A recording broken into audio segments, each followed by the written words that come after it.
So, no questions this past week in the raise your hand forum, which is not uncommon in that first week.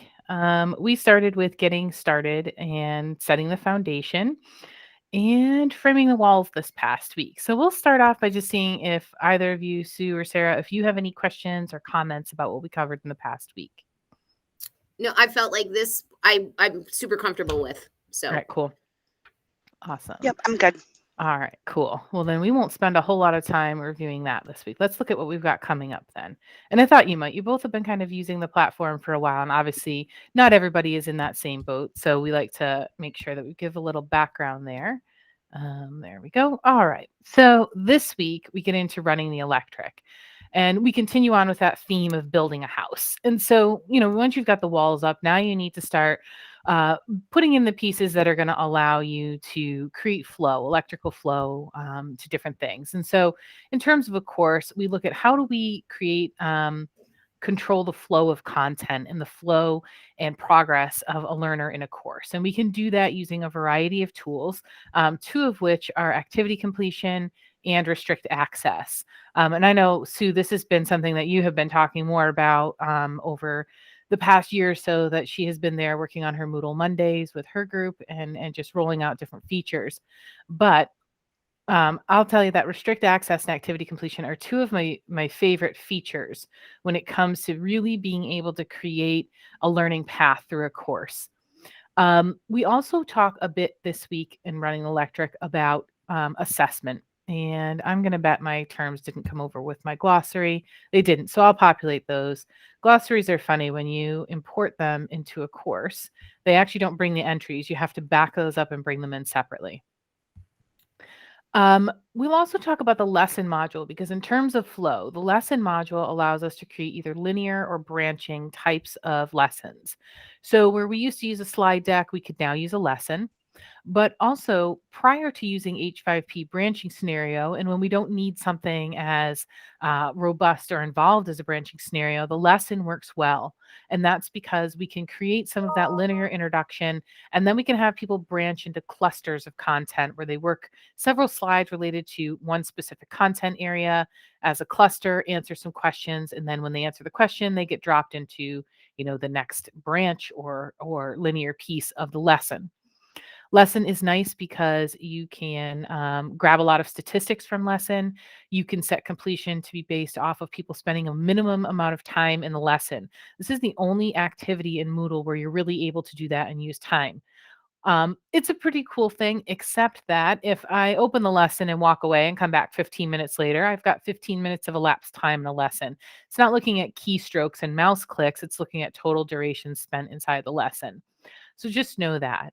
Um, Lesson is accessible, and that's important to know because while branching scenario is also accessible in H5P, lesson doesn't really allow you to put like a giant background image or something like that that could affect the accessibility. Things I, are, go I have ahead, a Sue. question about accessibility, if Yeah. for 1 second, Amy.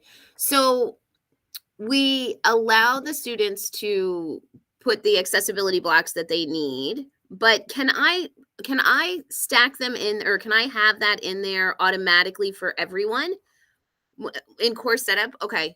Mhm. I feel like we don't do that here.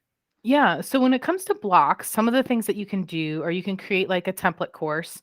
And then when one of the things that I think you do is you create like the shells for all of the upcoming course, then you import the content in. If we use a template course, we can actually say we want everything to have course announcements, we want everything to have a resource section, and we want everything to have this block.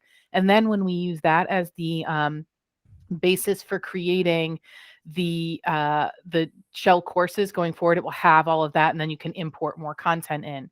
So you can definitely do it that way. The other thing to know about accessibility is when you are on version 3.11 and higher, you will have access to the Brickfield Education Labs Accessibility Toolkit. That is completely free. It is really amazing. And then as a teacher, you're able to actually um, run a check, and it will look at everything and go inside the activities and tell you exactly what your accessibility problems are, and then give you a link to go directly to it to fix it. And it'll tell you, you're using the BR tag instead of the strong tag for bold or the B tag. You can actually just go in, unbold, rebold, and it fixes it. And So, Perfect. those things are pretty cool. But as far as the block goes, we can create that in a template course. And I'm happy to work with you on that, Sue, so that you have that. Okay. Um, yeah. So, other things to note about the lesson module, you can include video questions. You can even have essay questions. And then teachers can go in, and when they go in and they look at the stats and they look at the attempts for the lesson, there'll be a spot in there where they can manually grade those essay questions. And then a notification can go out to the students that they've been graded. Um, One thing to know, one of the things I like about using lesson over H5P, and you will very rarely hear me say those words, is that in H5P, when we have an essay style question, a full text that someone puts in, that information comes in. It's matched against an AI bit in the background where you build out some keywords, but you never see the actual response, and the student never gets the response again. So if you want to do something where people are doing a little reflection related to content, I would strongly advise you use lesson and put in like an essay or short answer style or a short text style question at the end where they can be reflective there. You can also use a wiki for the same thing, which this flows really well. Wikis can be a collaborative space. So they can be a group wiki, meaning that like the whole class could work on it, or I could limit the wiki to only a specific group that I've set up in my participants list to working on it. Really effective if I want to give a workspace for a group project. They can be in there. That can be, their thought tank where they're putting things together. But if I do an individual wiki, only me as the student and you as the teacher are able to see the information that goes in the wiki. This is a nice place for journaling. I like it doesn't have a grade associated with it. So two ways that I have used wiki in the past. I've used Wiki in place of an activity called the journal activity, which has sort of been in Moodle off and on for a long time. Used to be in Core, no longer is. Does have some issues, but where I don't need to grade someone, and even if I did, I have ways around that. And I just want to have an open dialogue back and forth about the course. Wiki is great. It's also a good place for ongoing self-assessment when I'm talking about the corporate environment. So if I'm doing onboarding, new employee onboarding, I like to use a wiki as a place where someone can talk about how they're feeling. I remember when I first started this job, we hired people in cohorts. It was in June of 2020, so we were like dead in the middle of a lockdown for COVID. My colleague Sarah and I got hired at the same time, and at night we would chat about like how much stuff we were learning during the day and how were we going to organize that and what feedback would we give, and we gave feedback at the end. But I thought a wiki would be a really great way to collect that feedback and have those feelings ongoing. It's also nice as an employee to look back and remember how overwhelmed I felt in that first week versus, the different type of overwhelm that I feel sometimes now. At the time, there's just so much information coming in. So, in the corporate environment, I like to use wikis as a way for people to be evaluating themselves throughout the year. So, when we come to performance evaluation time or review time or whatever we call it, it's a good place for people to look back at their growth over the past year. I will get those assessment terms in there today. Completely forgot about having to re-import that glossary. But the other thing we're going to talk about in here is we have a forum and we're going to have a discussion on assessing your learners. Now, Sarah is more on the corporate side of things, and Sue, you're on the higher ed side of things, but we're still kind of assessing learners. In higher ed, that assessment is more ongoing, right? We have lots of things. There's assignments and there's forums and there's quizzes and tests throughout. Whereas on the corporate side of things, we often give people content. They need to take a quiz at the end, they score a certain grade on it, and they move on. We're still assessing people. And so in here, we'll talk about whether or not you're using the lesson module and are you using it to assess learners and things like that. And if not, are you using something else? How are you assessing people's progress through the course? Or what is it that they have to achieve? What is the deliverable at the end for them to move on, or a deliverable throughout? Um, and then we'll hear if you have any other suggestions for the tool. I have seen quiz used in a lot of other ways, not just as an assessment or an evaluation. I've seen people use quiz for a lot of different things.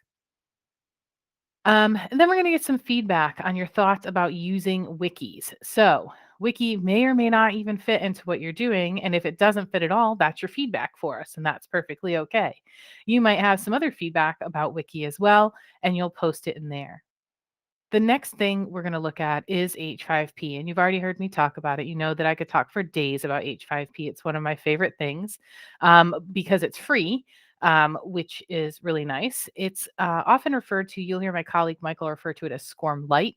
And that's because it does a lot of what SCORM packages can do, but a lighter version. So not as much going on in there, but it is free, whereas SCORM authoring tools are expensive. Some of the more common used H5Ps are course presentation. Interactive video has probably become far and away the most popular over the past year. Image hotspots are also important, both when we think in terms of doing like corporate or government training, and also when we are in higher ed. We have worked with a number of organizations through our H5P Creator course, which is coming up in March. And one of the groups was the Department of the Interior and their wildland firefighting group. And image hotspots were important because we were looking at things like, identify the best place to put a fire break, or click on the image to learn more about these different things. And they could see the fire break, they could see the direction of the fire and the growth, and all of these different terms and things in there. Hey, Amy, really quick, Yeah. Yeah. because I have not been able to play with H5P yet. Mhm. Is this something that you have to plug into our No, it's already package, or there. it's just there and I It's just haven't there. used it yet? Okay. You know where you're going to get it, Sarah, is if you are in a course, you will see in the navigation drawer something that says Content Bank. It usually has a paintbrush as an icon. When you click that, that's going to open up the place where you create your H5P. Okay. So that'll be where you find that. And happy to, if we need to take a quick look at that in a meeting coming up, just let me know.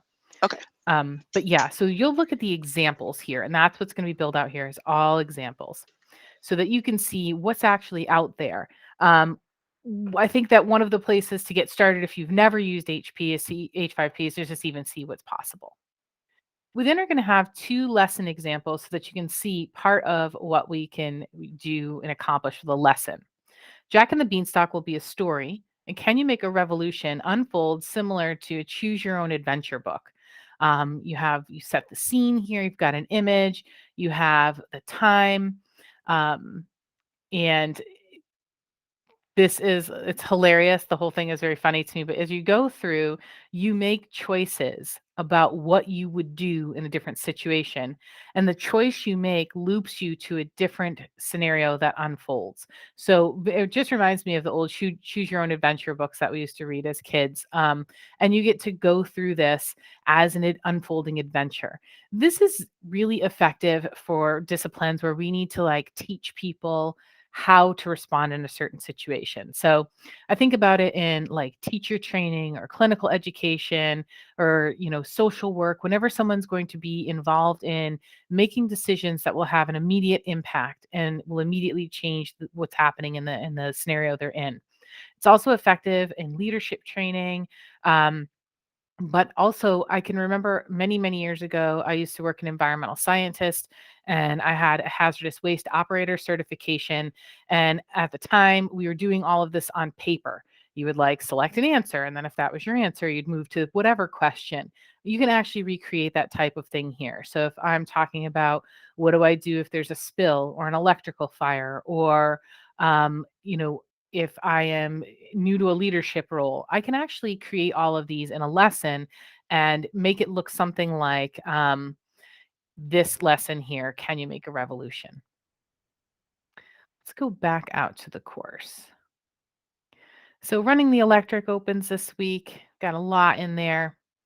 And then we have designing your interior, which also opened today. Hopefully you are able to see it.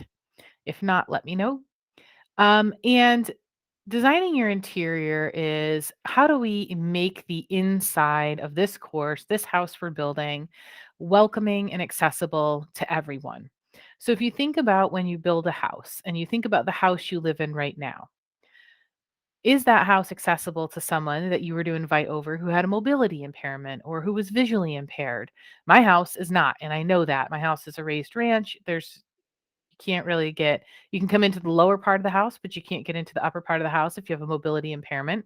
Um, There are stairs everywhere, so super hazardous for a variety of things.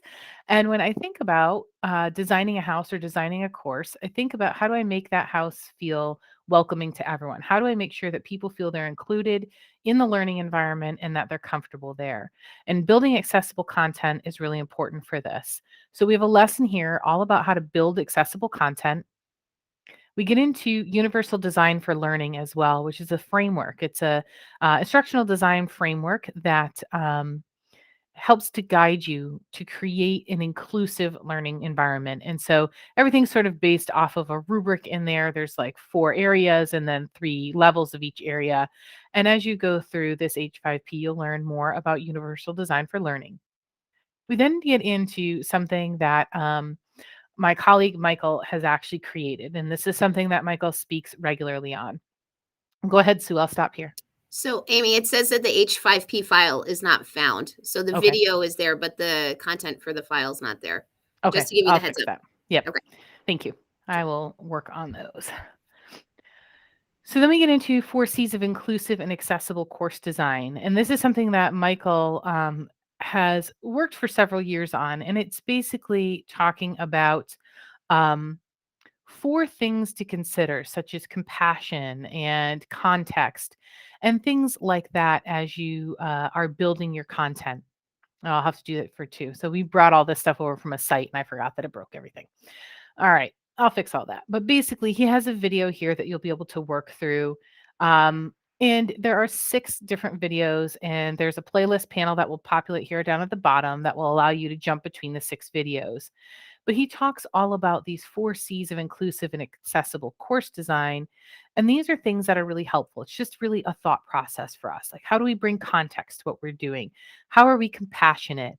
One of the things to think about when designing courses for accessibility is that we often see the world through the lens of our own ability or disability. So it's hard for us to think in terms of how something actually impacts people if we haven't lived it. And the example that we often use here is we have handicap accessible parking everywhere you go. So my local community college, the first several parking spots in each row are handicap accessible. Great. So you can go, they've actually built in the curb brakes so that they're in an appropriate place for someone who's in a wheelchair or using a walker.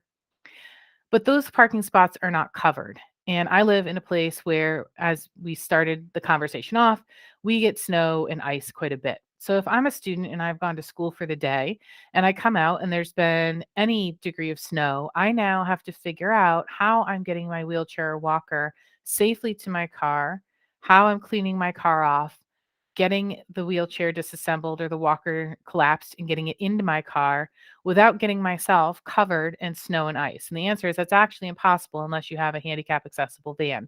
And many people in wheelchairs do not.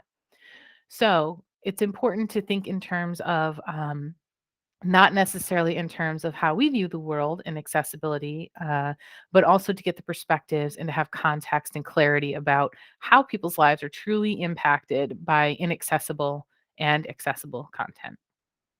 We then have a bonus in here. This is how we transcribed 6 videos in 1 hour. So one of the things that often happens is when we are building for accessibility, we have to have transcripts for videos, not just closed captioning, but transcripts as well. And we tend to feel some pushback. It feels very time consuming to type out the transcripts. You don't have to type them. And Michael will go in here with all about how we transcribed 6 videos in 1 hour. And so if you don't see that, that might also be an H5P. I will make sure. There we go. He has just a video that showed you how he did it. One of the ways that I do it is that if I'm making the video for the first time, Michael grabbed the transcript out of what was created in YouTube Studio. One of the things I do is that I'll often open up Microsoft Word or Google Docs, and then I just turn on the speech to text feature. So as I'm narrating my video, it's actually creating a transcript on the side, and then I can just go through, make a few adjustments, and voila, I have a transcript in a very short amount of time. Those are the 2 easiest ways to create transcript for your video. Other things that you should probably know about, we do have a video service called Open LMS Video by Instilled that is basically is a video repository. You create your videos, you put them in the repository, you can do screencasts, you can do all these things, but it does do auto captioning and things, and it will do that in multiple languages. It is another thing that we recently rolled out. We had a client webinar about it last week or 2 weeks ago. So check your client newsletter if you want to know more about it. And if you actually want to trial it, we have a trial site where you can sign up for like a no strings trial. Let us know, and we'll happily sign you up in there. We'll show you where to sign up. You go in, you put your stuff in, and then you have 2 courses that become available to you. But that is what you'll have this week. Let me come back out to the course here. As soon as we're done here, I'll get all of those H5P linked back up again. Next week, when we meet again, we'll get into some adding the accents and communication features. And then later on, we'll get into some tracking the progress. And under running the electric, looks like we need to add or unhide the resource that's related to restricting access and control of content flow, because I did not see that in there. I might have just missed it, but you will have all of that this week. So this week, running the electric, how to create that flow, how to add some things to brighten up the course and make it really attractive. And then designing the interior, where we talk about creating that accessible and inclusive environment through things like the accessibility tools available to us, transcribing videos, the 4 C's of inclusive design, and universal design for learning. Any questions about those things? I know Sarah's on the corporate front, but I just want to throw out that it is so important, the intentionality of what you talked about last week about the planning before we even meet the students, right? Or the Yeah. client, or and for so long, so many people on my campus think that this is just like a glorified Google Drive, right? Where we're and like to be able to put some of this theory behind, like it's just so beneficial. So I so appreciate your guys' hard work on this, because now like I'm giving them the why, right? Mhm. And how important it is for not only for their productivity, but also for their engagement.